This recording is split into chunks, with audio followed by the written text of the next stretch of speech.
Security is a big issue. It's still Sure. a big issue. Sure. We are going to an election year where we still have X-Men crisis. Yeah.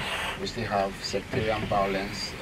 Big issue. Communal crisis Yeah. everywhere. Yeah. And then the Boko Haram threat remains. Yeah. What's your blueprint for tackling Security.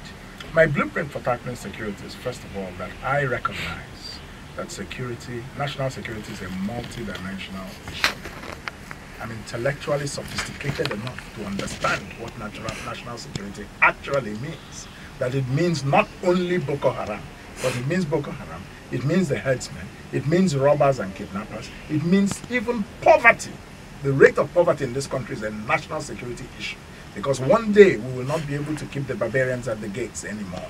You will be driving in your nice Porsche car on the street, they'll just smash the windscreen and say, give me some money. Do you understand?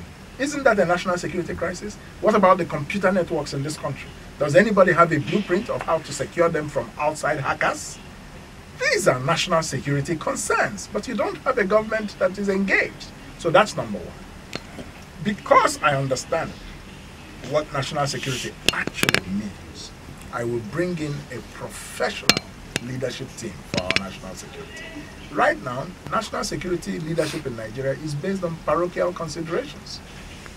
99% of our security chiefs are from one part of the country or from one religion.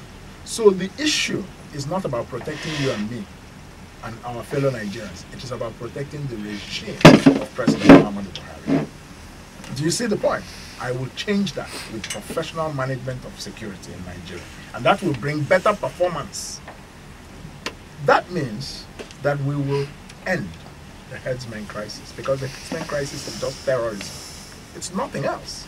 It's terrorism by the herdsmen, pretending that they are farmers. But they're just busy killing people, taking over their lands, and expanding themselves across the country.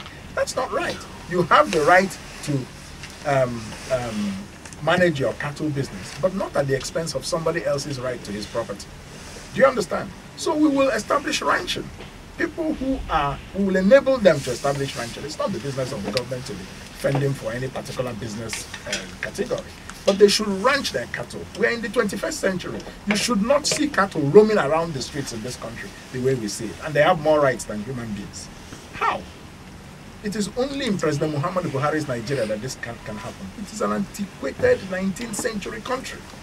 I, as president from 2019, will lead Nigeria into the 21st century, when we should be talking about innovation, artificial intelligence, and things that are productive. I'm not going to spend my time talking about cattle or saying that there's nothing I can do when the herdsmen are killing people other than to pray.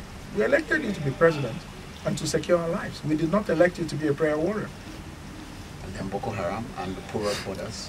Porous borders will be another issue that I will address as part of the security challenge. I will bring in professional management of Nigeria's borders, and we will have to demarcate all our borders, whether with Niger, whether with Chad, whether with Cameroon, whether with Benin. You're not going to build a wall like Trump. It may not be it doesn't have to be a physical war, but we should demarcate clearly our land borders. That is very, very necessary. Now, finally, I will establish a new 21st century police force. We're going to recruit, equip, and train. Decentralize the police too. And that is part of restructuring, naturally. So when we recruit these people, as the country becomes decentralized, people will go to, police forces will go to different regions. But there will still be a federal police in Abuja, but just a small unit. So we will create a new police force of 1.5 million men and women. We're 200 million. For state police, just for the record. What I support state police as part of the constitutional restructuring. You see, let me tell you something about restructuring. There is the 419 version of the restructuring, whereby people believe that tinkering with a few things, devolving some powers, is restructuring. If you go and establish state police and you do nothing else in this country, you have not restructured Nigeria. Some people actually equate restructuring with state police, and this is so erroneous, it's so wrong.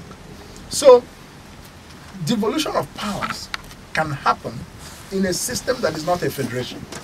If you look at the United Kingdom, it's a unitary state, right? But they have devolved a lot of powers to Wales, to Scotland. Do you understand what I'm saying? So, but they're not a federation. So don't confuse devolution of powers with federalism. The two are not the same.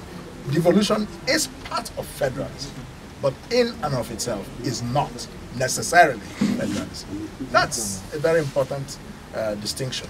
And I say this is why it's good to have a president that, I'm sorry to put it bluntly, that went to school and has a certificate.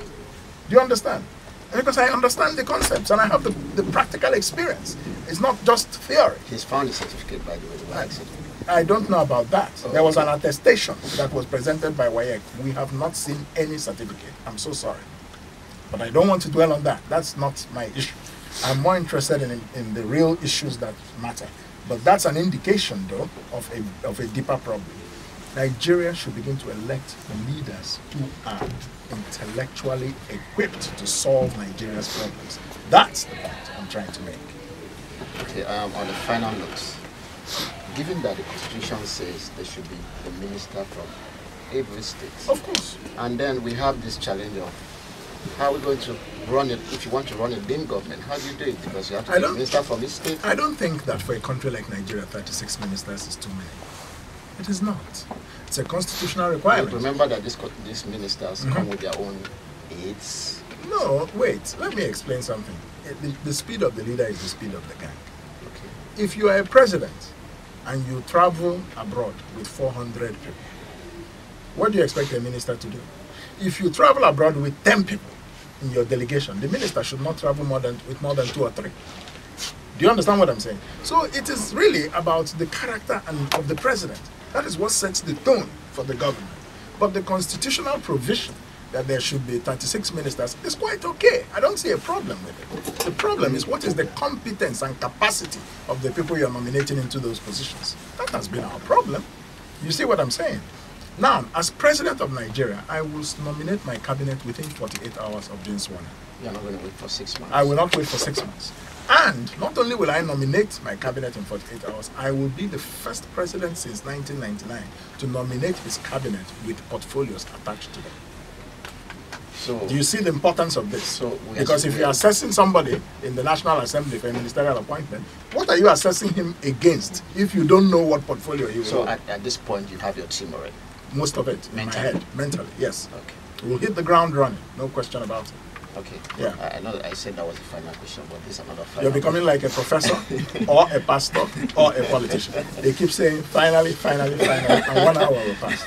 Go ahead. No, this has to do with the kind of leader you will be yes. if you get elected. Yeah. You get elected. Sure. Are you going to be going out with outriders? How many cars will be in your convoy? What is the mindset of a Kingsley Moghalu presidency? Yeah, the mindset of a Kingsley Moghalu presidency is to combine and balance the need for the security of the president with the need not to unnecessarily disturb the public peace. You see what I'm saying? So I'm not going to be going around with 100, outriders and no, but I'm not going to be riding around in a car that you can just come and shoot me through the window. Okay. That's what happened to Maritala Mohammed. You understand what I'm saying? The president deserves proper security and protection, just like every other Nigerian. But for the level of the responsibility of the office, naturally there will be some special measures attached. But so long as they're kept within a reasonable space, I cannot now come and start telling you how many cars will be in my convoy, how many outriders. That's not a realistic thing for me to be saying in this type of interview. Okay. Your final message to Nigerians, you are allowed to look in the camera. Yes, there is hope. 2019 is our opportunity. It is far more than just an election. 2019 is an election of destiny for Nigerians, for you and me. It is our choice between the future and the past. It's our choice between poverty and prosperity.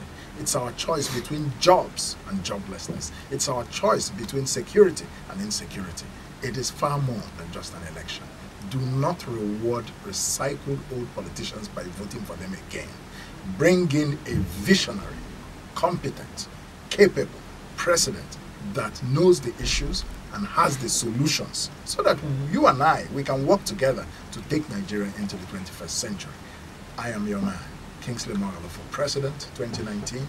The Young Progressives Party, YPP, is the party. Thank you very much, guys. Thanks for watching. See you next time. Yeah.